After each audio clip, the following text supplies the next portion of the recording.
Assalamualaikum warahmatullahi wabarakatuh. Innal hamdalillah nahmaduhu wa nasta'inuhu wa nastaghfiruh wa nastahdihi wa natubu ilaih wa na'udzu billahi min syururi anfusina wa min sayyiati a'malina. May yahdihillahu fala mudilla lahu wa may yudlil fala hadiyalah. Ashhadu an la ilaha illallah wahdahu la syarika lah wa ashhadu anna Muhammadan abduhu wa rasuluhu la nabiyya wa la rasula ba'dah. Allahumma salli ala sayyidina wa habibina wa syafi'ina wa maulana Muhammadin sallallahu alaihi wasallam wa ala alihi wa ashabihi wa man tabi'a hudahu ila yaumiddin. Ya ayyuhalladzina amanu taqullaha haqqa tuqatih wa la tamutunna illa wa antum muslimun. Ma'asyiral muslimin, jamaah Jumat rahimakumullah. Rasa syukur marilah senantiasa kita hadirkan pada diri kita sebagai sebuah ungkapan terima kasih kepada Allah Subhanahu wa taala yang telah memberikan banyak sekali kenikmatan pada kita semua. Adapun ujian dan kesusahan hidup, kalau kita bandingkan dengan kenikmatan dan kebahagiaan yang kita terima, maka kesusahan itu tidak ada harga dan nilainya. Kenikmatan yang kita terima jauh lebih besar dari segala ujian yang kita dapatkan, dan kita tak akan pernah bisa menghitung apalagi membalasnya. Allah Subhanahu wa taala berfirman, wa in ta'uddu ni'matallah la tuhsuha.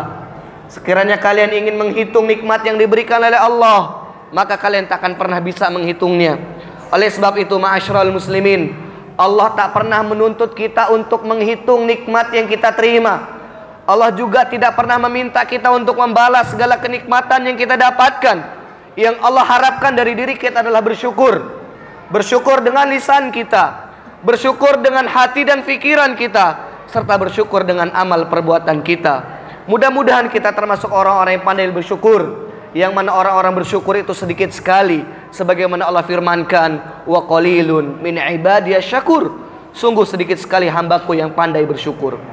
Salawat dan salam senantiasa kita curahkan pada kekasih kita, suri teladan kita, sosok manusia yang kita nantikan syafaatnya di yaumul qiyamah kelak, Nabi besar Muhammad sallallahu alaihi wasallam. Semoga kita semua yang hadir dalam pelaksanaan sholat Jumat hari ini, beserta saudara-saudara kita seiman, keluarga, orang-orang yang kita cinta, kelak diwafatkan dalam keadaan husnul khatimah dan dikumpulkan bersama Rasulullah di surga Allah Subhanahu wa taala. Amin ya rabbal alamin. Ma'asyiral muslimin, jamaah Jumat rahimakumullah. Melalui kesempatan khutbah kali ini, khatib mengajak diri khatib pribadi dan juga jamaah sekalian untuk mari sama-sama kita meningkatkan keimanan dan ketakwaan kita kepada Allah Subhanahu wa taala dengan sebenar-benar iman dan takwa, dengan cara menjalankan perintah Allah dan menjauhi segala apa yang telah dilarang olehnya. Ma'asyiral muslimin, jamaah Jumat rahimakumullah. Para ulama mengatakan al-ibadatu laha samrah wa samratul ibadah hulwun. Ibadah itu manakala dilaksanakan dengan benar, sesuai dengan tuntunan, maka ia akan mendatangkan buah, dan sungguh buah dari ibadah itu adalah manis dan nikmat rasanya. Ungkapan para ulama ini bisa kita tafsirkan sebagai sebuah pesan bahwasannya kalau kita melaksanakan ibadah kepada Allah Subhanahu wa taala dengan sebenar-benar pelaksanaan ibadah, bukan saja fisik kita yang beribadah, tapi juga hati dan ruh kita beribadah kepada Allah dengan khusyuk, maka akan dapat kebahagiaan, ketenangan pada jiwa kita. Manakala kita menegakkan sholat, selepas sholat akan tenang, akan lapang jiwa kita. Manakala kita menunaikan sedekah kepada orang yang membutuhkan, berapapun nilainya, maka sedekah yang kita lakukan itu akan mendatangkan kebahagiaan pada jiwa kita. Begitu juga dengan zikir kita, bacaan Al-Quran kita, bahkan sekedar senyum kita kepada saudara kita, karena senyum adalah ibadah di sisi Allah Subhanahu wa Ta'ala. Tabassumuka li akhika laka shadaqah. Rasulullah SAW mengatakan, senyummu di hadapan saudaramu adalah sedekah. Bahkan ulama mendefinisikan ibadah dengan sangat luar biasa yang memudahkan kita untuk melaksanakannya. Di antara para ulama menjelaskan yang dimaksud dengan ibadah adalah ismun jami' likulli ma yuhibbuhu Allah wa yardah minal a'mali wal aqwali adh-dhahirah wal batinah. Yang dimaksud dengan ibadah adalah segala aktivitas, baik ucapan maupun perbuatan, manakala perbuatan dan ucapan tersebut dicintai dan disukai oleh Allah Subhanahu wa Ta'ala. Diam kita manakala berisik kita mengganggu orang lain adalah ibadah. Meletakkan sampah pada tempatnya diniatkan untuk menjaga kebersihan adalah ibadah. Bahkan kepala keluarga keluar rumah pagi hari, pulang petang hari, berlelah, bersusah payah, mencari nafkah, diniatkan untuk menafkahi anak dan istrinya, itu adalah ibadah di sisi Allah Subhanahu wa Ta'ala. Sangat mudah ibadah untuk kita laksanakan. Tetapi yang kita harapkan, ma'asyiral muslimin jamaah Jumat rahimakumullah, bukan sekedar ibadah kita laksanakan, tapi bagaimana ibadah yang kita laksanakan, kita tunaikan setiap harinya, itu berbekas pada jiwa kita, berbekas pada hati dan pikiran kita. Minimal seperti ungkapan para ulama tadi, ibadah yang kita lakukan memberikan ketenangan hidup pada diri kita, memberikan kebahagiaan pada jiwa kita. Salah seorang ulama yang hidup pada zaman ke-9 Masehi, wafat pada tahun 849 Masehi atau 234 Hijriah, yang hidup sezaman dengan Al-Imam Al-Hasan Al-Basri. Ulama tersebut dikenal dengan ulama yang ahli dalam bidang hadis, ahli dalam bidang kajian hati, yaitu Al-Imam Ahmad bin Harb An-Naisiburi. Imam Ahmad bin Harb pernah mengatakan, Abadullah khamsina sanah fama wajadtu halawatal ibadah hatta taraktu salasata asya. Aku telah beribadah kepada Allah selama 50 tahun. Fama wajadtu halawatal ibadah, dan selama 50 tahun itu aku tak pernah merasakan nikmat manisnya ibadah. Hatta taraktu salasata asya, hingga aku tinggalkan 3 perkara. Apa maknanya? Kalau kita ingin merasakan nikmat dalam ibadah, ingin merasakan khusyuk, bahagia dalam ibadah kita, kita tinggalkan 3 perkara ini, maka akan kita dapatkan kenikmatan dalam ibadah kita. Kata beliau yang pertama, taraktu ridon nas hatta qadirtu an atakallama bil haqq. Aku tinggalkan keridoan manusia hingga aku mampu berkata dengan benar. Wa taraktu suhbatal fasiqin. Aku tinggalkan berteman dengan orang-orang fasik. Hatta wajadtu suhbatas salihin, hingga aku mendapatkan teman-teman yang saleh. Wa taraktu halawatad dunya hatta wajadtu halawatal akhirah, dan aku tinggalkan kenikmatan dunia hingga aku mendapatkan kenikmatan akhirat. Ada 3 hal yang harus kita perhatikan kalau kita ingin merasakan nikmat dalam ibadah kita. Yang pertama, taraktu ridon nas hatta qadirtu an atakallama bil haqq. Meninggalkan keridoan manusia, meninggalkan pandangan manusia dalam ibadah kita, hingga benar-benar kita tenang, tentram. Apa yang kita lakukan hanya benar-benar mengharapkan ridho dan cintanya Allah Subhanahu wa Ta'ala. Tak peduli dicaci ataupun dimaki, manakala kita telah melaksanakan dengan benar, tidak ada satupun aturan, baik aturan agama ataupun aturan hukum positif di negeri ini yang kita langgar, maka kita hanya mengharapkan ridha Allah Subhanahu wa Ta'ala. Itu yang akan mendatangkan ketenangan pada diri kita. Keikhlasan dalam ibadah, hanya menginginkan kasih sayang dari Allah, ridha dari Allah Subhanahu wa Ta'ala. Ini adalah sebab pertama kalau kita ingin mendapatkan kenikmatan di dalam ibadah kita. Ulama mengatakan, di antaranya Syekh Ibnu Taimiyah di dalam kitab Iqtidas Shiratal Mustaqim, beliau menjelaskan, ma laisa lillahi la yanfa' wa la yadum. Segala amal yang dikerjakan bukan karena Allah, maka tidak akan mendatangkan manfaat dan tidak akan bertahan lama. Artinya, yang menjadikan ibadah kita bertahan lama, konsisten dalam ibadah, yang menjadikan ibadah kita bermanfaat bahkan untuk jiwa dan pribadi kita adalah keikhlasan pada Allah Subhanahu wa ta'ala. Oleh sebab itu, kalau kita benar-benar ingin merasakan nikmat dalam setiap rangkaian ibadah dan amal kebaikan yang kita laksanakan, maka mari sama-sama kita hadirkan dalam diri kita keridhaan Allah Subhanahu wa ta'ala. Kita jadikan niat kita ikhlas hanya karena Allah Subhanahu wa ta'ala. Innamal a'malu binniyat wa innamal likulli imri'in ma nawa. Faman kanat hijratu ila Allah wa rasulih fa hijratu ila Allah wa rasulih wa man kanat hijratu lid dunya yusibuha aw imra'atin yankihuha fa hijratu ila ma hajara ilaih. Sesungguhnya kata Rasulullah sallallahu alaihi wasallam, amal kita tergantung niatnya. Dan seseorang akan mendapatkan balasan tergantung apa yang dia niatkan. Kalau niatnya ingin pujian, sebatas pujian yang dia dapatkan. Kalau mendapatkan harta, harta yang dia peroleh, tapi tidak akan mendapatkan kebahagiaan di akhirat kelak. Barang siapa yang hijrahnya karena Allah dan Rasulnya, ia akan menuju Allah dan Rasulnya. Barang siapa hijrahnya ingin dunia atau wanita yang ingin dia nikahi, ia mendapatkan sebatas apa yang ia harapkan. Bahkan Rasulullah SAW pernah menceritakan ngerinya, bahayanya orang yang beribadah bukan ikhlas karena Allah. Masyaallah muslimin, beribadah tidak ikhlas pada Allah bukan saja tidak mendapatkan pahala, tapi dia bisa terancam neraka Allah Subhanahu wa ta'ala, wal'iyadzubillah.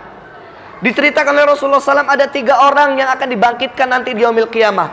Di antaranya ada ahli ilmu, yang kedua ahli sedekah, yang ketiga ahli jihad. Yang pertama ahli ilmu, begitu dibangkitkan ditanya oleh Allah, apa yang kau kerjakan di dunia? Ya Allah, aku menuntut ilmu, aku berhasil mendapatkan ilmu, aku mengajarkan ilmu hanya ingin mendapatkan ridhomu. Apa kata Allah? Kadzabta, engkau berdusta. Engkau belajar, engkau mengajar, engkau pengen disebut sebagai orang yang berilmu, engkau telah mendapatkan pujian itu. Malaikat lempar, seret dan lempar dia ke neraka. Yang kedua orang yang bersedekah, ditanya oleh Allah, apa yang kau lakukan? Ya Allah, aku mengumpulkan hartaku, aku menyisihkan sebagiannya, aku berikan untuk orang lain yang membutuhkan, hanya mengharapkan ridhamu. Apa kata Allah? Kadzabta, engkau berdusta. Engkau bukankah bersedekah supaya disebut sebagai orang yang dermawan? Engkau telah mendapatkan pujian di dunia. Hari ini engkau dipuji sebagai orang dermawan. Sekarang malaikat tolong seret dan lempar dia ke neraka. Nauzubillah. Dan yang ketiga seorang mujahid, berjuang di jalan Allah, berperang untuk agama Allah, mati dalam peperangan di jalan Allah Subhanahu wa ta'ala. Ditanya oleh Allah, apa yang kau lakukan? Ya Allah, aku berjihad membela agamamu, menegakkan keadilan untukmu ya Allah. Apa kata Allah? Kadzabta, engkau berdusta. Bukankah engkau berperang supaya engkau disebut pemberani? Bukankah engkau masuk ke medan pertempuran supaya ingin disebut sebagai pahlawan? Engkau telah mendapat pujian itu. Malaikat sekarang seret dan lempar dia ke dalam neraka. Artinya ma'asyiral muslimin, ketidakikhlasan dalam amal kita itu merugikan diri kita. Maka yang pertama, pastikan ikhlas dalam amal kita. Ikhlas, ikhlas, ikhlas. Caranya gimana? Minta sama Allah. Allah yang membolak-balikan hati. Bahkan Rasulullah saja berdoa, ya muqallibal qulub tsabit qalbi ala dinik. Imam Hasan Al-Basri sampai berdoa, Allahumma innaka anta rabbuna farzuqnal istiqamah. Ya Allah, Engkau Tuhan kami, berilah kami istiqamah dalam amal yang berkualitas. Maka kita minta pada Allah. Sebelum kita sholat, mohon ya Allah hadirkan hati untuk ikhlas. Sebelum kita bersedekah, ya Allah jadikan ini benar-benar karenamu. Sebelum kita senyum kepada orang lain, niatkan senyum ini untuk memberikan kebahagiaan pada orang lain dan mendapatkan kebahagiaan dari Allah Subhanahu wa ta'ala. Yang kedua, kalau kita ingin nikmat dalam ibadah, kata Imam Ahmad bin Harb adalah taraktu suhbatal fasiqin hatta wajadtu suhbatas solihin. Meninggalkan teman-teman yang fasik dan bergaul dengan teman yang soleh. Ma'asyiral muslimin, jamaah Jumat rahimakumullah. Nasihat agama tentang pertemanan itu bukan saja nasihat buat anak-anak. Sebagai orang tua, kita menasihati anak kita, kalau sekolah pilih teman yang baik. Yang kuliah kita nasihati pilih lingkungan yang tepat. Sesungguhnya nasihat memilih teman itu bukan saja untuk anak-anak ataupun remaja, tapi nasihat memilih teman untuk seluruh manusia. Bahkan Rasulullah SAW berabad-abad tahun yang lalu mengingatkan, almar'u ala dini khalilihi falyanzur ahadukum man yukhaliluh. Seseorang itu tergantung agama temannya, maka perhatikan siapa yang menjadi teman kalian. Dan ini almar'u tidak dikatakan as-sabi, al-gulam, almar'u seseorang, yang artinya tua muda masuk di dalamnya. Laki-laki wanita tergolong di dalamnya, semua siapa saja milihlah teman yang baik di dalam kehidupan kita. Bahkan nanti di akhirat, ma'asyiral muslimin jamaah Jumat rahimakumullah, orang-orang yang akan masuk ke dalam neraka, salah satu penyesalannya adalah ia salah pilih teman dalam kehidupan. Di dalam Al-Quran Allah gambarkan orang-orang akhirat menangis. Yauma ya'addu dzalimu ala yadayhi yaqulu ya laitani takhadtu ma'ar rasuli sabila. Ya wailata laitani lam attakhid fulana khalila. Laqad adallani 'ani dzikri ba'da ija'ani wa kana syaitanu lil insani khadula. Nanti orang zalim kata Allah di akhirat akan menggigit jari mereka, menggigit sampai berdarah dan putus mereka punya jari. Apa yang mereka sesali? Ya laitani takhatu ma'ar rasuli sabila. Ya Allah, jika dulu sekiranya aku menempuh jalan yang telah ditempuh oleh Rasul, meninggalkan kebaikan sunnah yang dicontohkan oleh Rasulullah SAW. Yang kedua, ya wailata laitani lam attakhid fulana khalila. Ya Allah, celakanya aku, ruginya aku sekiranya aku dulu di dunia tidak menjadikan si fulan sebagai teman dekatku. Laqad adallani 'ani dzikri ba'da ija'ani. Dia telah mengingatkanku darimu ya Allah setelah datang peringatan kepadaku. Wa kana syaitonul insani khadula. Setan itu pengaruh buruk buat manusia. Artinya ma'asyiral muslimin, kalau kita ingin nikmat dalam ibadah, bergaul dengan orang yang rajin ibadah. Kita ingin jadi ahli Quran, bergaul dengan orang yang rajin baca Quran. Kalau kita ingin konsisten ke masjid, gaulnya dengan orang yang ada di masjid. Kalau kita ingin jadi apa, bergaul dengan siapa saja. Karena kata para ulama, as-sahibu sahib, teman itu bisa menarik. Kalau kita pengen seperti apa, wafat dalam keadaan husnul khotimah, lihat, gaulah dengan orang-orang yang baik, penuh kebaikan dalam harinya, bergaul dengan mereka, mudah-mudahan bisa kecipratan kebaikannya, minimal nanti di akhirat ia bisa memberikan syafaat buat kita semua. Dan yang terakhir, kata Imam Ahmad bin Harab yang ketiga, kalau kita benar-benar ingin merasakan nikmat dalam ibadah adalah wa taraktu halawatad dunya hatta wajadtu halawatal akhirah. Aku tinggalkan kenikmatan dunia sehingga aku merasakan kenikmatan akhirat. Apa maksudnya? Bukan berarti kita tidak boleh mengejar dunia. Kejarlah dunia. Bahkan Rasulullah SAW mengatakan ni'mal mal inda rajulin saleh. Sebaik-baik harta itu manakala harta dikelola oleh orang-orang yang soleh. Karena harta kalau ada di tangan orang soleh, larinya kepada tempat-tempat yang baik. Tetapi maknanya adalah jangan sampai dunia itu menjadi orientasi utama kita. Jadikan orientasi kita termasuk dalam pekerjaan dunia kita, niatkan untuk mendapatkan kebahagiaan akhirat. Kita berdagang, untuk apa kita berdagang? Menjalankan anjuran Rasulullah SAW, bekerja. Untuk apa kita mengajar? Niatkan, kaitkan dengan akhirat. Untuk apa kita berdinas di dalam sebuah instansi pemerintahan? Kita niatkan semuanya untuk urusan akhirat kita. Kalau itu yang kita rasakan, kita mendapatkan kenikmatan akhirat, tidak tergoda kita dengan berbagai macam praktek kecurangan yang ada di dalam kehidupan dunia ini. Praktek tipu menipu, praktek korupsi, kolusi, nepotisme, praktek-praktek yang dilarangkan oleh agama kita, karena kita merasa dipantau oleh Allah Subhanahu wa taala, kita merasa diawasi oleh Allah Subhanahu wa taala, dan kita mengejar kebahagiaan akhirat yang jauh lebih nikmat daripada kebahagiaan dunia. Walal akhiratu khairu wa abqa, kata Allah. Dan sungguh akhirat itu lebih baik dan lebih kekal daripada dunia.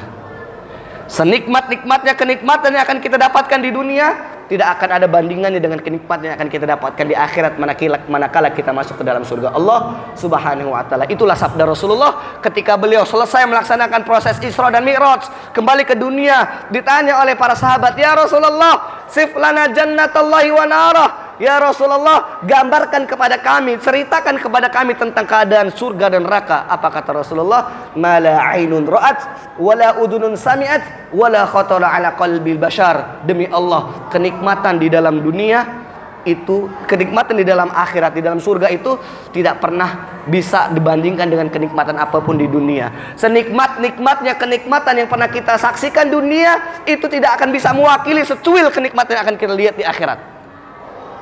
Dan senikmat-nikmatnya kenikmatan yang pernah kita dengar di dunia, tidak ada bandingannya dengan kenikmatan yang nanti akan kita dengar di akhirat. Bahkan nanti di surga itu, ketika kita menginjakkan kaki kita di surga, kita akan mengatakan, "Ya Allah, ternyata ada ya nikmat seperti ini." Tak terbesit dan tak terbayangkan sekali dalam hati kita ada nikmat yang begitu. Makanya dikisahkan oleh Rasulullah SAW, ada dua orang manusia. Yang pertama, orang ini serba mendapatkan kenikmatan di dunia. Dia kaya raya, dia punya pangkat dan jabatan kehormatan, tapi jauh dari Allah, tidak sholat, tidak berzakat, tidak berbuat baik, berzina, melakukan perbuatan dosa, berjudi, lain sebagainya, tapi hidupnya nikmat, sehat terus, kaya terus gitu, dipuji terus. Yang satu hidupnya susah, serba terbatas, rumah ala kadarnya, makan sangat sederhana, pakaian pun secukupnya bisa dia dapatkan, itu yang dia gunakan. Tapi dia dekat dengan Allah, melaksanakan ibadah, padahal hidupnya diuji dengan sakit, dengan segala macam. Begitu mendapatkan balasan, orang yang nikmat tadi tapi jauh dari Allah dimasukkan ke dalam neraka. Dan orang yang mendapatkan kesusahan tadi tapi dekat dengan Allah, beribadah, mengharapkan akhirat Allah Subhanahu wa taala, dimasukkan ke dalam surga. Begitu ditanya oleh Allah, apa yang kau rasakan? Orang yang tadi hidupnya bergelimang dengan nikmat mengatakan, aku tak pernah merasakan kenikmatan secuil pun. Nikmat dunia yang bertahun-tahun dia rasakan terhapuskan manakala menginjakkan kakinya di surga, di neraka. Na'udzubillah. Dan orang hidupnya penuh dengan penderitaan, susah payah di dunia, tapi dia tidak pernah melanggar aturan Allah, taat kepada Allah, baru menginjakkan kaki di surga, dia mengatakan kepada Allah, ya Allah, demi Allah, aku tak pernah merasakan susah sedikit pun. Terima kasih atas nikmat yang kau berikan. Kesusahan di dunia terhapuskan manakala menginjakkan kakinya di surga Allah Subhanahu wa taala. Mudah-mudahan kita semua yang melaksanakan sholat Jumat hari ini, serta orang-orang kita cinta, ada saudara kita yang barangkali berhalangan untuk hadir karena uzur syar'i, kita doakan kita semua mendapatkan nikmat dalam ibadah kita.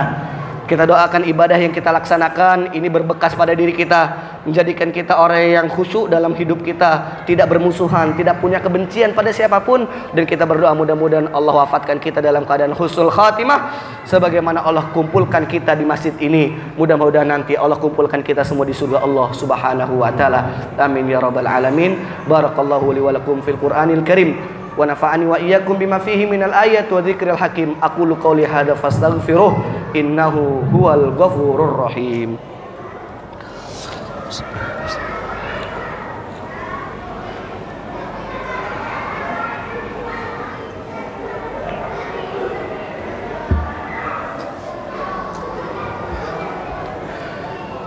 Alhamdulillahirabbil alamin. Alhamdulillahilladzi anzala sakinata fi qulubil mu'minin liyazdadu imanan ma'a imanihim. Asyhadu an la ilaha illallah wahdahu la syarika lah wa asyhadu anna Muhammadan abduhu wa rasuluhu la nabiyya wa la rasula ba'dah. Allahumma shalli ala sayyidina wa habibina wa syafi'ina wa maulana Muhammadin sallallahu alaihi wasallam wa ala alihi wa ashabihi wa man tabi'a hudahu ila yaumiddin. Ya ayyuhalladzina amanu taqullaha haqqa tuqatih wa la tamutunna illa wa antum muslimun. Ma'asyiral muslimin, saudara-saudaraku jamaah Jumat yang dimuliakan Allah. Di khutbah yang kedua ini mari sama-sama kita berdoa, bermunajat pada Allah. Kita hadirkan bukan saja fisik kita, tapi kita hadirkan hati kita. Kita berharap pada Allah Subhanahu wa taala. Kita berharap dikabulkan oleh Allah dan sertai keyakinan bahwasanya doa kita akan dikabulkan oleh Allah. Rasulullah sallallahu alaihi wasallam mengatakan, "Ud'ullaha wa antum muqinuna bil ijabah." Berdoalah kepada Allah disertai rasa yakin bahwasanya doa kalian akan dikabulkan oleh Allah Subhanahu wa taala. A'udzubillahi minasyaitonir rajim. Bismillahirrahmanirrahim. Innallaha wa malaikatahu yusholluna 'alan nabi. Ya ayyuhalladzina amanu shallu 'alaihi wa sallimu taslima. Allahumma shalli 'ala sayyidina Muhammadin wa 'ala alihi wa sahbihi wa barik wa sallim bi rahmatika arhamar rahimin walhamdulillahirabbil alamin. Hamda syakirin, hamda na'imin, hamdan yu'afi ni'amika fi mazidah. Ya Rabbana lakal hamdu kama yanbaghi li jalzikal karim 'azimi sultanik. Allahumma lakal hamdu kulluh wa lakal mulku kulluh wa ilaika yurja'ul amru kulluh alaniyatuh wa sirruh. Allahumma lakal hamdu ala ni'amikal 'azimah wa alaikal jasimah haitsu arsalta ilaina afdal rusulik wa anzalta alaina khaira kutubik wa syara'ta lana afdal syara'i dinik wa ja'altana min khaira ummatin akhrajata lin-nas wa hadaitana lil mu'allimi dinikal ladzi laysa bil tibas. Allahumma ighfir lana dhunubana, Allahumma ighfir lana dhunubana wa li abaina wa li ummahatina wa li azwajina wa li abnaina wa li jaddatina wa li masyayikhina wa li masyayikh masyayikhina wa li ikhwanina alladhina sabaquna bil iman wa li jami'il muslimina wal muslimat al ahya'i minhum wal amwat innaka sami'un qaribun mujibud da'wat wa ya qadil hajat. Ya Allah, ya Tuhan kami, maafkanlah kami, ampuni dosa dan kesalahan kami ya Allah. Jangan Engkau siksa kami di dalam neraka-Mu ya Rabbal Alamin. Ya Allah, maafkanlah kami segala dosa-dosa kami ya Allah. Wafatkanlah kami dalam keadaan husnul khatimah. Ya Allah, ampuni juga dosa kedua orang tua kami, bapa dan ibu kami ya Allah. Jika mereka masih hidup, jadikanlah mereka orang-orang yang saleh dan salehah ya Allah. Berilah kenikmatan kepada mereka untuk menjadi hamba-Mu yang taat. Jika mereka telah wafat ya Allah, lapangkanlah kubur orang tua kami ya Allah. Jadikanlah kubur mereka sebagai taman daripada taman surga ya Allah. Jangan Kau jadikan lubang daripada lubang neraka ya Allah. Berilah balasan kenikmatan berupa surga kepadanya ya Allah. Dan kumpulkanlah kami nanti bersama orang tua kami di surga-Mu ya Allah ya Rabbal Alamin. Ampuni juga dosa pasangan hidup kami ya Allah, istri kami, anak-anak kami ya Allah. Jadikanlah kami pribadi yang saleh ya Allah. Bimbinglah anak kami yang masih jauh dari-Mu ya Allah untuk taat beribadah pada-Mu ya Allah. Bagi anak-anak kami yang telah melaksanakan ibadah kepada-Mu ya Allah, jadikanlah ia istiqamah ya Allah. Jadikan ibadah sebagai tameng dari berbagai macam kemaksiatan dosa di dunia ini ya Rabbal Alamin. Allahumma ati nufusana taqwaha wa zakkiha anta khairu man zakkaha anta waliyuha maulaha ya Rabbal Alamin. Ya Allah, berilah kesucian pada hati dan pikiran kami ya Allah. Jauhkanlah hati dan pikiran kami dari dosa dan maksiat ya Allah. Bimbinglah kami untuk senantiasa berbaik sangka ya Allah. Jauhkanlah kami dari permusuhan dan kedengkian dan berbagai macam penyakit hati lainnya ya Rabbal Alamin. Allahumma inna nas'aluka ilman nafi'an wa imanan sabitan wa yaqinan rasikhan wa qalban khashi'an wa lisanan zakiran wa rizqan halalan tayyiban wa amalan salihan mutaqabbala. Ya Allah, berilah kepada kami ilmu yang bermanfaat ya Allah. Berilah kepada kami iman yang kuat ya Allah. Berilah kepada kami keyakinan yang mantap ya Allah. Berilah kepada kami ya Allah jiwa yang bersih ya Allah. Mudahkanlah kami mendapatkan rezeki yang halal lagi berkah dan melimpah ya Allah. Jika ada di antara kami yang terlilit hutang ya Allah, mudahkanlah untuk membebaskan dari hutang-hutang ya Allah. Jika ada di antara kami yang belum pernah berangkat ke tanah suci ya Allah, berikanlah nikmat untuk berangkat ke tanah suci Allah untuk melaksanakan ibadah haji dan umrah ya Rabbal Alamin. Rabbana la tuzigh qulubana ba'da idh hadaitana wa hab lana min ladunka rahmah innaka antal wahhab. Rabbana atina fid dunya hasanah wa fil akhirati hasanah wa qina adzabannar wa qina adzabannar wa qina adzabannar bi fadlika subhana rabbika rabbil izzati amma yasifun wa salamun alal mursalin walhamdulillahi rabbil alamin. Ibadallah, innallaha ya'muru bil 'adli wal ihsan wa ita'i dzil qurba wa yanha 'anil fahsya'i wal munkari wal baghi ya'idukum la'allakum tadhakkarun wa la dzikrullahi akbar. Aqimus shalah.